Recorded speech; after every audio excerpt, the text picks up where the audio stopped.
Okay, so before we learn the Oreo sandwich effect, we need one prerequisite to learn, and that is the SAC move, which stands for Spread Angle Jaw Concealment. Okay, so basically what it is taking a card, let's say the King of Diamonds, face up into the middle of the deck, and you spread it out, and the King is apparently gone. Okay, that's the SAC move. Now, it's not really gone, it's only under the cover of other cards.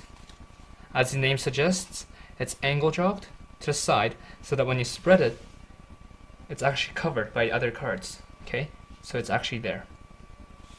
Now, this is quite easy to perform, however, it's not something to be taken lightly and not practice, as with any magic tricks. Okay, so to perform it, let's say you have 10 of spades. You put it in the middle face up. Now you're going to be in this position, the mechanics grip, with the index curled. You're going to take the right hand or the other hand. Your thumb is going to go in the back, the middle ring and pinky is in the front, and the index is curled.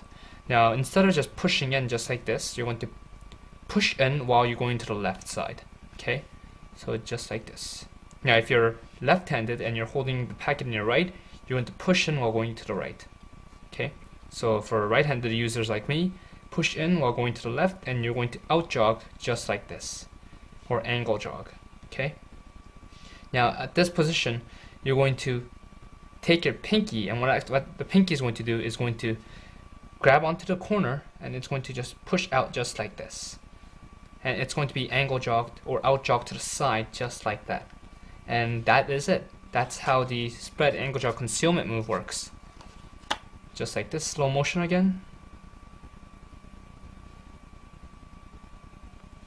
Now once the card has been angle jogged just like this, the right hand is covering the out jog just like that, so you can just spread it out and it's covered. Now to a certain degree you can move out the cards just like this. Okay. Now if you move too much just like that, you'll show or reveal the face up card.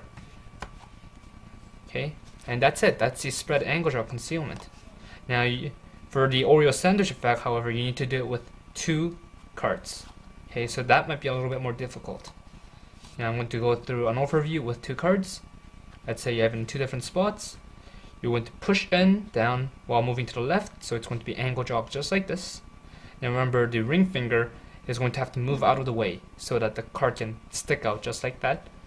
Now in this position, your pinky is going to contact the top right hand corner, so it's going to contact right here and it's going to push out just like this.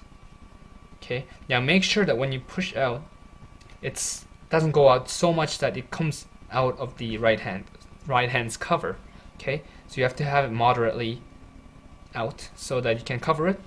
In this position, your index is free, so you can go on top and just start to do a ribbon spread, and that's it. Now it's right under there and it's right under there, and that's a spread angle jog concealment, and that's practically the prerequisite you need for the Oreo sandwich effect. And once you got that down, let's learn it. So for the Oreo sandwich effect, you're going to need 2 duplicates. If it's random, it works better, since it really makes it seem like as if you're just taking out 2 random cards from the deck really casually. Okay, but you can use 2 sets, such as 2 blackjacks or 2 red jacks. Now for the setup, you're going to take 2 of these cards face down and put it right on the bottom of the deck, just like that. And you want to take 2 of these, doesn't matter what order they're in, just take them face down and put it right on top. That's the setup. Now before you ask the spectator to pick out a card, you're going to do some kind of false cuts or false shuffles. You don't really have to do it, but just do some kind of cuts or flourishes if you want, and just casually take out the top 2 cards. Just say, I'm just going to take out top 2 cards, let's see what we have. Oh, the 8 of clubs and the 7 of hearts. Okay, this really makes it look random, and it might just even work better. Okay, because this really looks unprepared. And then you have the spectator pick out any card they wish. Let's say the ace of clubs at this point.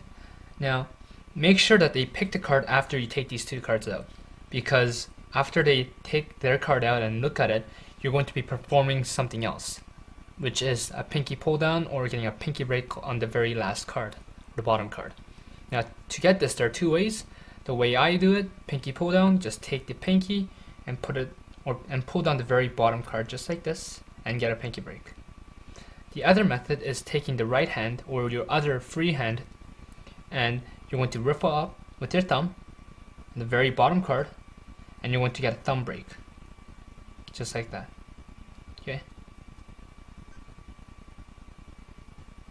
Now if you get a pinky break, you're going to have to transfer it over to your right hand along with the break. So in this position, you're going to just take the thumb, put it right on top, and transfer it over with the break. Okay. Now when they're looking at the card, that's what you do.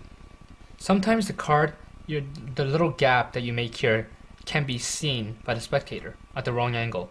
Now this can also be done if you're moving this card out too much to the left or the exposed side. So to cover that, you're simply going to just take the middle finger and the thumb, just going to run down the deck as you take your thumb and push into the right, just like this. And what you're going to be doing is you're going to pushing this gap or this break, the card that's below the break, to the right a little bit, and this really covers the card from the spectator's view. Okay. Now once you ask, do you memorize the card? They say yes. Swing cut half the packet to the other side, take it, show it one more time, and in the motion of bringing these two cards together, or these two packs, you're going to take their chosen card and put it right in between the two face-up cards or in the break that you've made, just like that. Okay, and you just say watch the card going right into the middle and just square it right in. And the position you're in right now is this, two face-up cards in between their chosen card. That's the situation you're in right now. After you've pushed it in, squared it up, now you need to remember which card was on top. In this case, the Eight of Clubs was on top of Seven of Hearts. You're going to take the top card and put it in the upper portion of the deck. Just like that. Take the bottom card, put it in the bottom portion of the deck.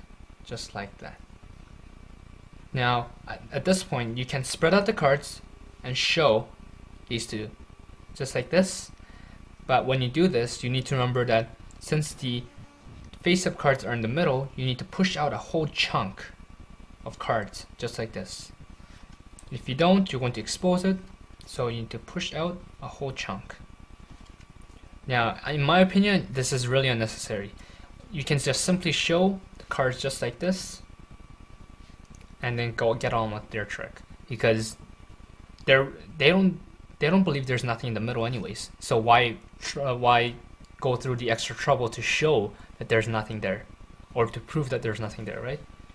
So once you're in this position, you're going to perform the SAC move, the spread angle draw concealment, just like this. Once you're done preparing, you're going to just take the index that's on top, and you're going to spread out, just like that. And you're going to show that the two cards have magically come together and trapped one card, that one card being your Ace of Clubs. Okay. Now at this point, you can spread the cards a bit and show that there's really nothing there. Okay, but since people don't believe there's anything there in the first place, why go through the extra trouble of proving it, as I've said before? Okay, so these two face-up cards, they don't believe that they're there in the first place. And so that is the end of the Oreo Sandwich Effect tutorial. That's it. And I personally don't like it that much because I have to prepare duplicates, but other than that, if you're ready for it, go ahead. It's a very nice trick, and it will probably fool a lot of magicians for those who don't know the SAC effect. Okay? And that's it.